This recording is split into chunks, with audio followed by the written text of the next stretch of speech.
नमस्कार। कभी सोचा है कि 1 अरब से भी ज्यादा लोगों की गिनती आखिर होती कैसे है? वो भी ऐसे कि कोई एक इंसान भी ना छूटे।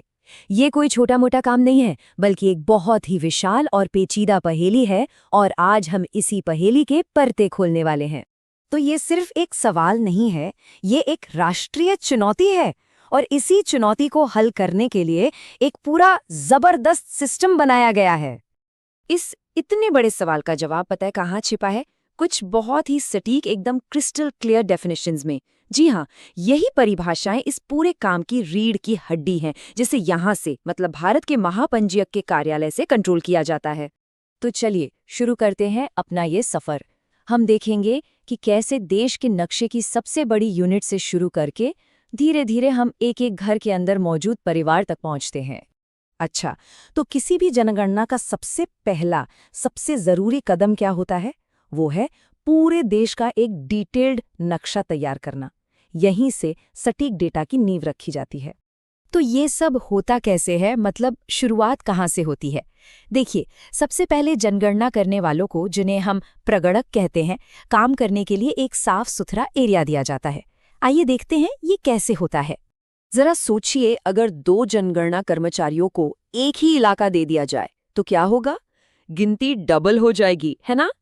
इसी कंफ्यूजन से बचने के लिए पूरे देश को छोटे छोटे मैनेजेबल हिस्सों में बांटा जाता है। इन्हें ही मकान सूचीकरण ब्लॉक या एचएलबी कहते हैं।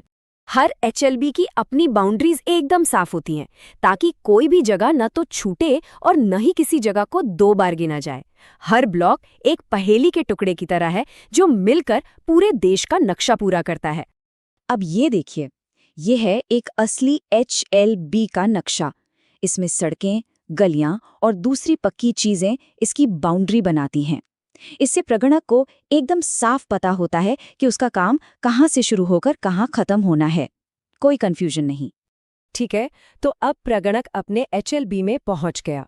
अब उसका अगला काम क्या है? हर परिसर को खोजना। परिसर मतलब जमीन का कोई भी टुकड़ा, चाहे उस पर बिल्डिंग हो या वो खाली प्लॉट हो। ऐसा इसलिए ताकि कोई भी जगह नजर से छूट न जाए। अब आते हैं जनगणना के सबसे इंटरेस्टिंग और शायद सबसे कंफ्यूजिंग पार्ट पर। एक भवन और एक जनगणना मकान में आखिर फर्क क्या है? ये अंतर समझना बहुत बहुत जरूरी है। इससे पहले कि इसकी ऑफिशियल डेफिनेशंस पर जाएं, बस एक पल के लिए सोचिए, भवन से क्या समझ आता है? क्या ख्याल आता है? थोड़ा अजीब लगा ना?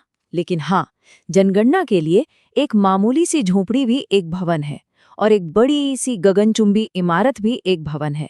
इसकी परिभाषा इतनी बड़ी है कि इसमें हर तरह का स्ट्रक्चर आ जाता है। तो ऑफिशियली एक भवन क्या है?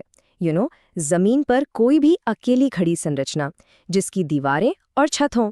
अब वो चाहे रहने के लिए हो, दुकान के लिए हो, या फिर पूरी तरह से खाली ही क्यों न पड़ी हो, सब कुछ एक भवन है। लेकिन कहानी यहीं खत्म नहीं होती। असल गिनती भवनों की नहीं होती, वो होती है जनगणना मकान की। यहीं पर हम और गहराई में जाते हैं और समझते हैं कि एक ही बिल्डिंग के अंदर कितनी अलग अलग यूनिट्स हैं। चलिए सबसे आसान केस देखते हैं। एक अकेला घर, सिंपल। ये एक भवन भी है और एक जनगणना मकान भी। क्यों? क्योंकि इसका इस्तेमाल एक ही यूनिट की तरह हो रहा है। और अब ये दूसरा केस देखिए, यहाँ सारा कंफ्यूजन दूर हो जाएगा। बिल्डिंग तो एक ही है, लेकिन इसमें 2 अलग अलग यूनिट्स हैं, जिनके अपने अपने मेन गेट हैं। इसलिए इसे एक नहीं बल्कि 2 जनगणना मकान गिना जाएगा। तो बस जो सबसे जरूरी बात याद रखनी है वो है अलग मुख्य प्रवेश द्वार। अगर किसी हिस्से का अपना अलग मेन एंट्रेंस है तो वो एक अलग जनगणना मकान है। बस यही सिंपल सा नियम है।